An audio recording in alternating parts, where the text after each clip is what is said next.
হ্যাঁ বাবু, ভালো আছো? এক কাপ চা দাও। এই যে এটা হচ্ছে বাবু।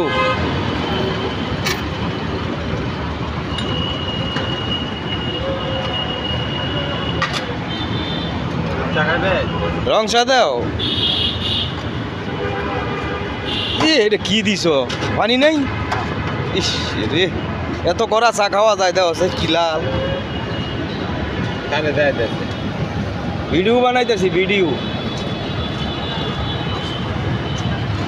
এই যে আমার দোকানদার, খুব ভালো মানুষ। দোয়া করবেন সবাই, ব্যবসায় যাতে বরকত দান করে আল্লাহ পাক রব্বুল আলামিন।